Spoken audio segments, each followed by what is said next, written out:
নমস্কার, নিউজ 18 বাংলা ডিজিটালে আপনাদের সকলকে স্বাগত জানাচ্ছি। আমি আপনাদের সঙ্গে সোমরাজ। গুরুত্বপূর্ণ আপডেট নিয়ে আপনাদের সঙ্গে আমি ফেসবুক লাইভে এসেছি। গুরুত্বপূর্ণ আপডেট হচ্ছে ওয়ার্ক ফ্রম হোম নিয়ে।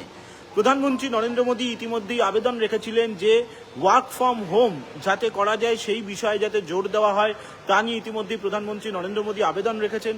শুধু তাই নয়, কেন্দ্রীয় সরকারের তরফে এই আবেদনের পর রাজ্যের মুখ্য সচিব মনোজ কুমার আগরওয়াল তিনিও বিভিন্ন দপ্তরের উদ্দেশ্যে একটি গাইডলাইন এবং নির্দেশিকা জারি করেছিলেন।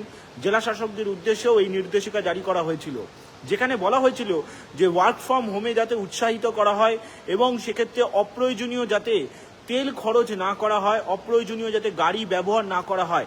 তারপর থেকে আমরা দেখে এসেছিলাম যে সম্প্রতি মুখ্যমন্ত্রী শুভেন্দু অধিকারীর দুর্গাপুরে যে প্রশাসনিক বৈঠক, সেখানে একাধিক জেলাশাসক তারা গাড়ির পরিবর্তে একসাথে বাসে করে এসেছিলেন।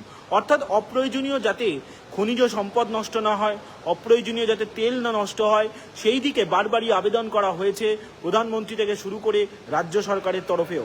আর এবার সেই আবেদনে সাড়া দিয়ে রাজ্যের স্কুল শিক্ষা দপ্তরের তরফে একটি গুরুত্বপূর্ণ নির্দেশিকা গতকাল জারি করা হয়েছে। কি সেই নির্দেশিকা? সেখানে ওয়ার্ক ফ্রম হোম চালু করার কথা বলা হয়েছে।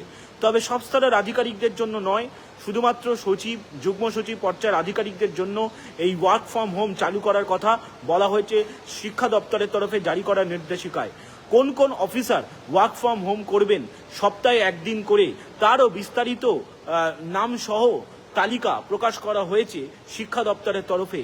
গতকালই এই নির্দেশিকা প্রকাশ করা হয়েছে শিক্ষা দপ্তরের তরফে।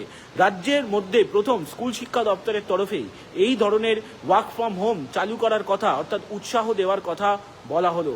শুধু তাই নয়, শিক্ষা দপ্তরের তরফে যে নির্দেশিকা জারি করা হয়েছে গতকাল, সেখানে বলা হচ্ছে এবার সমস্ত রকমের বৈঠক ভিডিও কনফারেন্সের মাধ্যমে করতে হবে। অর্থাৎ সশরীরের বদলে ভিডিও কনফারেন্সের ওপর জোর দেওয়ার নির্দেশ রাজ্যের শিক্ষা দপ্তরের। এছাড়াও বলা হয়েছে যে অপ্রয়োজনীয় ফটোকপি বা প্রিন্টিং যাতে সম্পূর্ণ এড়ানো যায়। এছাড়াও বলা হয়েছে সব ফাইল ই অফিস মারফত নিষ্পত্তি করতে হবে, অর্থাৎ যাতে কাগজ না ব্যবহার করা হয় সেই বিষয়ে প্রয়োজনীয় নির্দেশ দেওয়া হয়েছে শিক্ষা দপ্তরের তরফে। এছাড়াও বলা হয়েছে যে শিক্ষা দপ্তরের যে সচিবালয় ও ডিরেক্টরের অফিসগুলি রয়েছে, সেখানে অপ্রয়োজনীয় বিদ্যুৎ খরচ না করতে, তার বদলে সন্ধ্যে 7টার মধ্যেই যাতে ইলেকট্রিকের লাইন বন্ধ করে দেওয়া হয়, বিশেষ করে অপ্রয়োজনীয় বিদ্যুতের ব্যবহার যাতে বন্ধ রাখা হয়, সেই বিষয়েও প্রয়োজনীয় নির্দেশ শিক্ষা দপ্তরের তরফে দেওয়া হয়েছে। এছাড়াও যেটা বলছিলাম যে ওয়ার্ক ফ্রম হোম সিনিয়র অফিসারদের জন্য এই ওয়ার্ক ফ্রম হোম চালু করার কথা বলা হয়েছে। কোন কোন অফিসার ওয়ার্ক ফ্রম হোম করবে তারও একটি বিস্তারিত তালিকা প্রকাশ করা হয়েছে শিক্ষা দপ্তরের তরফে। শিক্ষা দপ্তরের তরফে এছাড়াও আপনাদের জানিয়ে রাখি বিদ্যাঞ্জলি প্রোগ্রামও চালু করা হয়েছে। গতকালই এই সংক্রান্ত খবর আমরা জানিয়েছিলাম যে বিদ্যাঞ্জলি প্রোগ্রাম যে প্রোগ্রামের অধীনে বিভিন্ন বেসরকারি প্রতিষ্ঠান থেকে শুরু করে স্বেচ্ছাসেবক সংস্থা, স্বেচ্ছাসেবক তারা স্কুলগুলিকে, সরকারি বা সরকারি নিয়ন্ত্রিত স্কুলগুলিকে সহযোগিতা করতে পারবেন। শুধু তাই নয়, স্কুলের বেঞ্চ থেকে শুরু করে পাখা থেকে শুরু করে অর্থাৎ যে কোনো ধরনের পরিকাঠামোগত সহযোগিতাও করতে পারবেন এই বিদ্যাঞ্জলি কর্মসূচি তার অধীনে। ফলত সব মিলিয়ে স্কুলে এই বিদ্যাঞ্জলি প্রোগ্রাম শুরু হচ্ছে। অবশ্যই আপনারা জানেন 1 জুন থেকে স্কুল খুলবে। গরমের ছুটির পর সরকারি ও সরকারি নিয়ন্ত্রিত স্কুল তখন থেকেই পুরোদমে শুরু হয়ে যাবে এই কর্মসূচি।